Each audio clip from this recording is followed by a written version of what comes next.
déjà eu l'impression que tes émotions étaient anesthésiées, que rien autour de toi était réel et que toi-même t'étais pas réel. Si tu regardes cette vidéo, c'est peut-être justement parce que c'est le cas. Pose-toi tranquillement, on va parler de déréalisation, dépersonnalisation. Et si tu vois pas du tout de quoi je parle, si tu connais pas, eh ben pose-toi quand même parce que c'est beaucoup plus fréquent que tu peux le penser et ça pourrait bien te concerner un jour ou l'autre, toi ou un de tes proches. Et tu vas voir qu'il y a 2-3 trucs importants à savoir.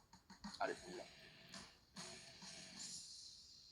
On a déjà parlé de la déréalisation, dépersonnalisation dans une vidéo dans laquelle je répondais à plusieurs de vos questions. J'avais dit que je rentrerai plus dans le détail un de ces jours, j'avais pas menti, c'est aujourd'hui et ça commence même tout de suite. La déréalisation, dépersonnalisation, là, c'est quoi en vrai? Mais bon, La déréalisation, dépersonnalisation, pour être très concret et résumer un petit peu le truc, c'est quand t'as l'impression que plus rien n'est réel. Ni toi-même, pour la dépersonnalisation, ni ce qui t'entoure, pour la déréalisation. Ça fait partie de ce qu'on appelle les troubles dissociatifs, et ils sont caractérisés par le fait de mettre comme une espèce de distance entre toi-même et ce que tu ressens, ce que tu vis, etc. Il y a deux termes, déréalisation et dépersonnalisation, mais en vrai, les deux sont très proches et en général, ils vont ensemble. Donc, retiens juste que la déréalisation, dépersonnalisation, c'est quand tu as l'impression que plus rien n'existe vraiment. Ça peut se manifester de manière différente. Tu peux avoir l'impression de tout voir comme dans un film, ou de tout voir à travers une sorte de brouillard. Tu peux te sentir détaché de ton propre corps. Tu peux te voir un peu comme si t'observais ta vie de l'extérieur. Ça peut te donner l'impression que tu contrôles plus rien, que ça a endormi tes émotions, que ça modifie même tes sensations physiques, que tu te reconnais plus, éventuellement. Comme si tu vivais dans une espèce de rêve, sauf que c'est pas du tout agréable. Et un truc important, dans ces cas-là, t'as conscience qu'il y a un problème.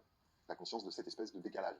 Ou alors, c'est autre chose, c'est un autre problème. la déréalisation, dépersonnalisation, c'est grave? Alors, non, c'est pas grave, et c'est pas rare du tout non plus. On estime que plus de la moitié des gens va faire au moins un épisode de déréalisation ou dépersonnalisation dans sa vie. Dans l'immense majorité des cas, ça va être isolé, ça va pas durer très longtemps, ça va repartir tout seul, et éventuellement, ça va revenir une fois de temps en temps. Et pour quelques personnes, ça va s'installer durablement. Là, on parle de troubles de la déréalisation, dépersonnalisation. Mais même dans ces cas-là, bon, c'est flippant, hein, ça, on est d'accord, il n'y a pas de problème, mais c'est pas grave.